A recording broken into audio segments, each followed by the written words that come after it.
Hello students, आज मैं आपके लिए लेकर आई हूँ practice questions from chapter 2 of NCERT class 6। इस चैप्टर के प्रैक्टिस क्वेश्चंस करने से पहले मैं चाहूँगी कि आप इस लेक्चर की, इस लेसन की जो वीडियो मैंने बनाई है, इससे पिछले लेक्चर की वीडियो ज़रूर देखें ताकि आप इजीली क्वेश्चन आंसर्स को सॉल्व कर पाएँ। हम कितना भी कंटेंट क्यों ना पढ़ लें, जब तक हम प्रैक्टिस क्वेश्चंस नहीं करते हम कंटेंट को रिटेन नहीं रख सकते हैं। प्रैक्टिस क्वेश्चंस करना बहुत ज़्यादा इम्पोर्टेंट है किसी भी एग्ज़ाम के पॉइंट ऑफ व्यू से कि एग्ज़ाम आपने कोई क्लियर करना है या आपने मैक्सिमम नॉलेज गेन करनी है, तो वो आप प्रैक्टिस क्वेश्चन से ही कर सकते हैं। तो चलिए स्टार्ट करते हैं आज के practice questions. Question number 1, consider the following statements. Number 1, manuscripts are written on rocks and stones. Number 2, inscriptions are written on palm leaves and bark of birch tree. Choose the incorrect statement. अब देखिए, सबसे पहले तो हमने ये देखना है कि इनकरेक्ट स्टेटमेंट पूछी है या करेक्ट स्टेटमेंट पूछी है। अब यहाँ इनकरेक्ट स्टेटमेंट पूछी है। अब पढ़ते हैं एक बार स्टेटमेंट्स को। मैन्युस्क्रिप्ट्स, अब हमने पढ़ा था कि मैन्युस्क्रिप्ट्स क्या होती है। Manu means hand. Manu is a Latin word जिसका मीनिंग है हैंड। जो मैन्युस्क्रिप्ट्स होती थी are written on rocks and stones. This is wrong. Inscriptions are written on palm leaves and bark of birch tree. This is also wrong. अब जो inscriptions थी वो किस पे लिखी होती थी, हार्ड सरफेस पे, रॉक्स एंड स्टोन्स पे। और मैन्युस्क्रिप्ट्स किस पे लिखी होती थी, palm leaves and bark of birch tree पे। अब इसने पूछा क्या है, चूज द इनकरेक्ट स्टेटमेंट, तो इसका आंसर क्या रहेगा, C. Both the statements are incorrect, तो दोनों ही स्टेटमेंट्स इनकरेक्ट हैं। Answer will be option C. चलिए नेक्स्ट क्वेश्चन पर चलते हैं। Which of the following archaeological site provide evidence of hunter gatherer. अब हंटर गैदरर के एविडेंसेस हमें कौन सी आर्कियोलॉजिकल साइट से मिले हैं। इनाम गांव, ब्रह्मगिरी, भीमबेटका, बुर्जहोम। तो इसका आंसर क्या है, आपको पता चल ही गया होगा, भीमबेटका। भीमबेटका कहाँ है, एमपी में है। और यहाँ पर हमें pre historic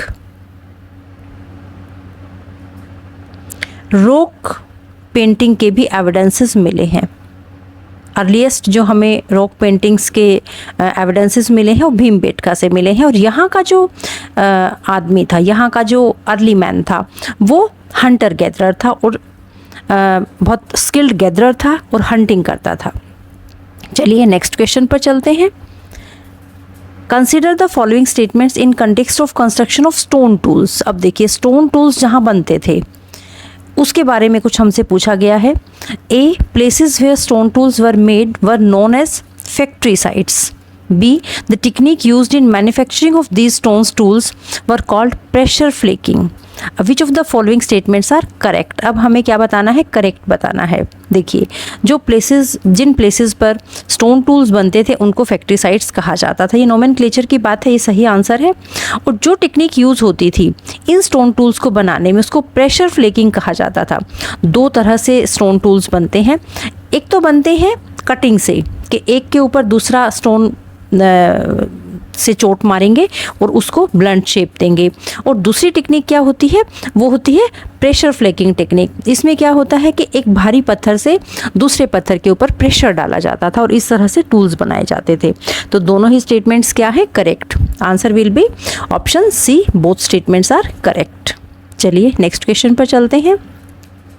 Which of the following archaeological site is related to the findings of traces of ash? अब ऐश कहाँ से मिली है, ऐश के ट्रेसेस कहाँ से मिले हैं, या ये कह सकते हैं कि फायर के एविडेंसेस कहाँ से मिले हैं कि वहाँ का लोग, वहाँ का जो आदि मानव था, वहाँ का जो अर्ली मैन था, वो फायर को यूज़ करता होगा। अब देखिए ऑप्शंस, होंगसी, पय्यमपल्ली, कोल्डिहिवा, करनूल केव्स। तो इसका आंसर क्या होगा, Kurnool caves. Correct answer is Kurnool caves. अब करनूल केव्स कहाँ मिली हैं हमें, ये कर्नाटका में है। हुंगसी कहाँ है, ये भी कर्नाटका में है। पय्यमपल्ली कहाँ है, ये तमिलनाडु में है। और कोल्डिहिवा कहाँ है, ये यूपी में है। कोल्डिहिवा से हमें राइस कल्टीवेशन के एविडेंसेस मिले हैं। और जो करनूल केव्स हैं ये कौन सी फेज़ से बिलोंग करती हैं, तो ये पैलियोलिथिक फेज़ से बिलोंग करती हैं। पैलियोलिथिक फेज़ में करनूल केव्स जो हैं ये उस पैलियोलिथिक साइट है। चलिए नेक्स्ट क्वेश्चन पर चलते हैं। Microliths are associated with which one of the following time period. अब माइक्रोलिथ्स की बात कर रहा है। माइक्रो का मीनिंग क्या होता है? Literal meaning micro means tiny, छोटे। जो छोटे छोटे टूल्स थे, स्टोन टूल्स, वो किस पीरियड में यूज़ होते थे? पैलियोलिथिक, मीजोलिथिक, नियोलिथिक और चाकोलिथिक। तो माइक्रो मीजोलिथिक एज में यूज़ होता था। और मीजोलिथिक एज का टाइम पीरियड क्या था? 12,000 ईयर्स टू 10,000 ईयर्स अगो ये पीरियड एग्जिस्ट करता था। चलिए नेक्स्ट क्वेश्चन पर चलते हैं। Consider the following statements in context of Hunsgi. अब हुंगसी, हमने सबसे पहले तो हमें ये पता होना चाहिए कि हुंगसी जो है ये कौन से फेज़ की साइट है। तो ये पैलियोलिथिक साइट है। दूसरा, ये कहाँ पर है? ये कर्नाटका में है, ये भी हमें पता है। तो चलिए एक बार ऑप्शंस पढ़ लेते हैं। It is a Palaeolithic site, this is correct. It is in Karnataka, this is also correct. Most of the tools found here are made of sandstone. अब ये जो है ये रॉन्ग है। जो यहाँ पर टूल्स मिले हैं यहाँ पर, वो किससे बने होते थे? वो लाइमस्टोन से बने होते थे, चूने से बने होते थे, ना कि वो बलुआ पत्थर से बने होते थे। तो ऑप्शंस देख लेते हैं। Only one statement is correct, wrong. My two statements हैं, तो only two statements are correct, will be the correct answer. चलिए नेक्स्ट क्वेश्चन पर चलते हैं। Which of the following site is famous for prehistoric rock painting. अब देखिए ये पहले भी हम पढ़ चुके हैं। एलोरा, अमरावती, बादामी या भीमबेटका। तो आंसर विल बी भीमबेटका। और भीमबेटका कहाँ पर है? एमपी पर है, एमपी में है, सॉरी। और ये जो साइट है ये कौन सी साइट है? तो ये पैलियोलिथिक साइट है। और कौन सी पैलियोलिथिक साइट्स है? हमने 3 साइट्स पढ़ी थी, भीमबेटका, करनूल, और तीसरी का नाम आप कमेंट सेक्शन में बताइएगा कि तीसरी कौन सी पैलियोलिथिक साइट है। चलिए नेक्स्ट क्वेश्चन पर चलते हैं। Consider the following statements with reference to the environmental changes in Mesolithic period.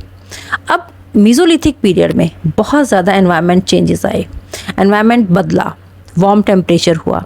Warm temperature की वजह से ग्रासलैंड्स बने। अब ग्रासलैंड्स बने तो जो घास को खाने वाले जो एनिमल्स थे उनका नंबर भी इंक्रीज़ हुआ। फिशिंग भी बहुत इंपॉर्टेंट हो गई। तो ये सब चीज़ें इस फेज़ में हमें देखने को मिली। तो सबसे पहले अगर हम एक बार पिछला अपना कंटेंट रिवाइज करना चाहें तो मेसोलिथिक पीरियड किस फेज़ में हम मानते हैं? 12,000 से 10,000 तक का जो टाइम पीरियड रहा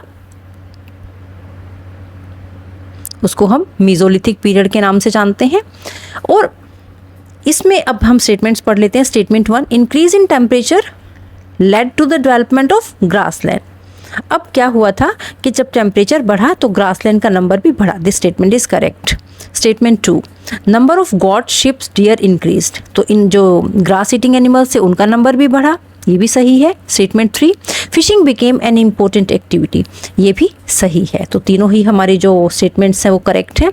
ऑप्शन देख लेते हैं। All the 3 statements are correct. अब देखिए यूपीएससी का एक ट्रेंड बना है कि जो भी यूपीएससी एग्जाम कंडक्ट करवाती है उसमें इस तरह के क्वेश्चंस आपसे पूछे जाते हैं। हम एलिमिनेट नहीं कर पाते, थोड़ा मुश्किल रहता है। अगर हमें कंक्रीट नॉलेज नहीं है उस पर्टिकुलर क्वेश्चन की तो हम आंसर इजीली नहीं दे पाते हैं। इस तरह का पैटर्न यूपीएससी फॉलो कर रही है, तो हमें उसी पैटर्न के लिए खुद को प्रिपेयर करना है। चलिए नेक्स्ट क्वेश्चन पर चलते हैं। The earliest phase of human civilisation has been divided into 3 parts. जो अर्लीस्ट फेज था ह्यूमन सिविलाइजेशन का वो 3 पार्ट्स में डिवाइडेड है। अब which of the following is not a part of this. कौन सा जो फेज है वो इसका पार्ट नहीं है? देखिए पैलियोलिथिक ये है, मेसोलिथिक है, नियोलिथिक है, मेगालिथिक नहीं है। पैलियोलिथिक हमने पढ़ा है कि 2 मिलियन ईयर्स अगो से लेकर 12,000 ईयर्स अगो तक का जो टाइम था that was Palaeolithic. Mesolithic 12,000 years ago to 10,000 years ago. और नियोलिथिक 10,000 ईयर से शुरू होता है ये नियोलिथिक। अब मेगालिथिक क्या है एक बार इसको भी देख लेते हैं। मेगा मीन्स होता है वेरी लार्ज, बहुत बड़े बड़े पत्थरों से कुछ कंस्ट्रक्शन की जाती थी, तो उसको मेगालिथिक फेज बोलते हैं। और ये कहाँ देखने को मिलता है? ये साउथ इंडिया में देखने को मिलता है ज़्यादा। और इसमें क्या होता था कि एक ही बड़े पत्थर से कंस्ट्रक्शन की जाती थी। और मेगालिथ्स जो थे, जो मेगालिथ टर्म है that is used for burial sites, ये इंपॉर्टेंट क्वेश्चन है, यूपीएससी ने पूछा भी है एक बार पहले ये कि मेगालिथ्स क्या हैं, तो दीज आर बरियल साइट्स, जहाँ दफनाया जाता था डेड बॉडीज़ को तो उनको मेगालिथ बोला जाता है, ये याद रखिएगा। चलिए नेक्स्ट क्वेश्चन पर चलते हैं। Match list 1 with list 2 and select the correct answer. अब देखिए इस तरह के क्वेश्चंस भी पूछे जाते हैं। करनूल, भीमबेटका, बुरझोम, मेहरगढ़, अब ये कहाँ कहाँ पर हैं? पाकिस्तान, कर्नाटका, मध्य प्रदेश और जम्मू कश्मीर। देखिए करनूल कहाँ पर है? कर्नाटका। भीमबेटका कहाँ पर है? एमपी। बुरझोम कहाँ है? जम्मू कश्मीर। एंड मेहरगढ़ कहाँ है? पाकिस्तान में है। तो इसका ऑप्शन 1 का बी हो गया, 2 का सी, 3 का डी एंड 4 का A. Option C is the correct answer. Next question पर चलते हैं। Consider the following list and select the correct answer. अब इसमें एज बताई है तीनों और उनके टाइम पीरियड बताया है, तो हमें देखना है कि क्या वो सही है।